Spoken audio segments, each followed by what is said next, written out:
সবাইকে স্বাগত জানিয়ে শুরু করছি আজকে শ্রী ঠাকুর ও শ্রী মায়ের কথা। শ্রী রামকৃষ্ণদেব বারবার তার ভাগিনেও হৃদয়কে বলতেন, বিশেষভাবে সাবধান করতেন যেন মায়ের অমর্যাদা না হয়। উনি বলতেন, এর ভেতর যে আছে সে ফোঁস করলে ব্রহ্মা বিষ্ণু মহেশ্বর কেউ তোকে রক্ষা করতে পারবে না। মা নিজেও জানতেন সে কথা, তাই সারা জীবনে কল্যাণী জননী কারো কোনো দুর্বাক্য ধরেননি। পরম ঔদাসীন্যে বলেছেন, দুটি কথা বই তো নয়, মানে সামান্য দুটি কথাই তো বলেছে, যদি কেউ দুর্বাক্য বলেও থাকে তার বেশি তো কিছু নয়। আবার কখনো সন্তানের প্রশ্নের উত্তরে মা নিজেই নির্দ্বিধায় জানিয়েছেন তিনি ইতর প্রাণীদেরও মা, আমি ছাড়া মা আর কেউ আছে নাকি? অর্থাৎ তিনি সর্বজীবের অন্তস্থ চিরন্তন মাতৃত্ব, তাই তিনি সব যুগে সর্বজীবেরই মা। যারা আসেনি, যারা এসেছে, যারা আসবে, হয়তো যারা আসবে না, তাদের সকলেরই মা। মাকে নব নব রুচিরা শোভায় আমাদের রমণীয় বলে বোধ হয়। ক্ষণে ক্ষণে যা নবতা মুপৈতি তদেব রূপং রমণীয়তায়াহা, মানে বলতে চাইছেন যে কি রমণীয় সেই রূপমাধুরী। মা কখনো হাসি খুশি শিশুদের খেলায় বুড়ি হচ্ছেন, জগদম্বা আশ্রমে দোলনায় মনের আনন্দে দোল খাচ্ছেন, কখনো বা সঙ্গিনীদের দোল দিচ্ছেন। যোগিনমার কাছে অসতর্কভাবে আত্মপ্রকাশ করে ফেলে আদরিণী কন্যার মতো লজ্জায় তার বুকে মুখ লুকোচ্ছেন। বৃন্দাবনে চপলা বালিকার মতো এ মন্দির থেকে ও মন্দিরে যাচ্ছেন, অসুখের সময় ছোট্ট কুকিটির মতো আবদার করছেন, খিদের মুখে তৃপ্তি করে ময়না কোটা খাচ্ছেন, কখনো বা তার বেলা রুটি ফুলছে না শুনে অভিমান ভরে চাকি বেলুন সরিয়ে রাখছেন, মানে নিজে যে রুটিটা বেলেছিলেন সেটা ফোলেনি বলে তার অভিমান হয়েছিল, তাই চাকরি আর বেলুন সরিয়ে রাখছিলেন, যার উনি রুটি বেলবেন না। সন্তান প্রবোধ দিলে সব ভুলে গিয়ে আবার বাচ্চা মেয়েটির মতো বেলতে বসছেন, মানে তখন মায়ের সন্তানেরা বলেছেন যে আবার চেষ্টা করলে আবার ঠিক হবে, প্রবোধ বাক্য শুনে তখন সব ভুলে গিয়ে আবার উনি ওটাই ট্রাই করছেন।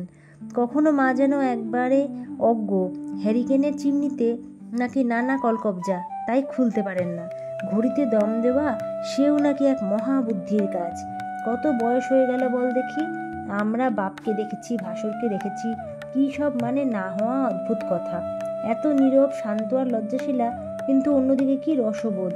তার রঙ্গরস শুনে কোঠারে সঙ্গিনীরা অবাক, মা তুমি এতও জানো? ষোড়শী পুজোয় তিনি অনায়াসে সমাধিস্থ হলেন, আবার ধ্যানমগ্নতা যার নিঃশ্বাস প্রশ্বাসের মতো সহজ, তিনি আবার যোগিন মাকে দিয়ে ঠাকুরকে বলে পাঠাচ্ছেন তার যাতে একটু ভাবটা ভয় তাই করে দিতে। তরুণী বধূরূপে তেলোভেলোর মাঠে অকুতভয় হয়েছিলেন ডাকাতের সম্মুখীন হয়েও। পরিণত বয়সের শিবুদাদার সঙ্গে জয়রামবাটি আসার পথে কি অসহায়ভাবেই না দেখাচ্ছিলেন। জয়রামবাটিতে স্বদেশী ছেলেদের ব্যাপারে পুলিশের খোঁজ খবরে মায়ের ভয়। উনি জানতে চাইছেন যে পল্লীবালাদের মতো পুলিশের কর্তাকে বলছেন, হ্যাঁ বাবা আমার ভয় করে। বদনগঞ্জে পিলের দাগ নেওয়ার সময় অসহ্য কষ্ট তিনি নীরবে সহ্য করেছেন। এই ভিডিওটি আমার অলরেডি দেওয়া আছে, একবার খালি শুনবেন কি কষ্ট না করতে হয়েছিল। আবার তিনি সামান্য ফোড়ার অস্ত্রোপচারের খবরে কি ভয়টাই না পাচ্ছেন। আবার পরমা প্রকৃতি মায়ের অভয়রূপে কি তেজদীপ্ততা তা প্রকাশ পেয়েছে সিন্ধুবালাদের ঘটনায়। উদ্বোধনের বাড়ির সামনের বস্তিতে স্ত্রীকে প্রহাররত স্বামীকে উচ্চকণ্ঠে ভর্ৎসনায়, সর্বোপরি অসুরদলনী মহাশক্তিরূপে হরিষের দণ্ডবিধানে। একদিকে সন্তানের ভবিষ্যৎ চিন্তায় গভীর বাৎসল্যে নয়নতার অশ্রুপূর্ণ, অন্যদিকে আদর্শ ভ্রষ্ট হওয়ায় সেই সন্তানকে মঠত্যাগের আদেশ দিতে অকুণ্ঠিত চিত্ত। সকল বৈপরীত্যের স্বাভাবিক সমন্বয় একমাত্র আদ্যাশক্তি মহামায়ার মধ্যেই সম্ভব, অন্যত্র নয়। এজন্যই বোধ হয় ভগবান কোনো মানবী রূপের মধ্যে তার বিভূতি ধারণের যোগ্য পাত্র পাননি। গীতায় দ্বিতীয় নারীর গুণ বলা হয়েছে বাক। বাক শব্দের অর্থ সাধারণ কথা হলো কথা, বাক্য ব্যবহার। আমাদের দেশে প্রশংসনীয় বাক্য হিসেবে স্বীকৃতি পেয়েছে সুনৃতা গিরাহা, সত্য অথচ মধুর বচন, যা একান্তে দুর্লভ। তাই শাস্ত্রের উপদেশ, সত্যং ব্রুয়াত প্রিয়ং ব্রুয়াত ন ব্রুয়াত সত্যম প্রিয়ম। সত্য বলবে, প্রিয় অর্থাৎ মধুর বাক্য বলবে, অপ্রিয় সত্য বলে লোকের মনে ব্যথা দেবে না। শ্রী শ্রীমা যিনি ঠাকুরের ভাষায় সারদা সরস্বতী, তিনিও বলেছেন, অপ্রিয় সত্য বচন কদাপি না কয়। দুঃখিত চিত্তে বলেছেন, সত্য বলতে বলতে গোলাপের চক্ষুলজ্জা ভেঙে গেছে। এর তাৎপর্য মানুষকে দৃঢ় সত্য বলে আঘাত দিতে যে স্বাভাবিক সংকোচ থাকে, উগ্র সত্যনিষ্ঠায় তা যেন উপেক্ষিত না হয়। অসুস্থ শরীরেও ভ্রাতুষ্পুত্রীকে লক্ষ্য করে বলেছেন, মিষ্টি কথা বল রাধি, মিষ্টি কথা বল। নিজে কেমন মিষ্টি কথায় অপ্রিয় কাজ করছেন তার একটি উদাহরণই যথেষ্ট। চন্দ্রবাবুকে মা রাধুর জন্য যে ট্রাঙ্ক কিনতে দিয়েছিলেন, চন্দ্রবাবু তার হিসেব দেননি। হিসেবটা চাইতে হবে। মা বলছেন, চন্দ্র, রাধুর ট্রাঙ্কটা খুব পছন্দ হয়েছে। তা তোমাকে যে টাকা দিয়েছিলাম তাতে কুলিয়েছে না আরও লাগবে? চন্দ্রবাবু ভুলে গিয়েছিলেন। লজ্জিত হয়ে তৎক্ষণাৎ হিসেব দিলেন। মায়ের কবিতার মতো কথাগুলি এখন সব ভক্তদের মুখে মুখে ফেরে। যে সয় সে রয়। সত্যের সমান গুণ নাই, সন্তোষের সমান ধন নাই।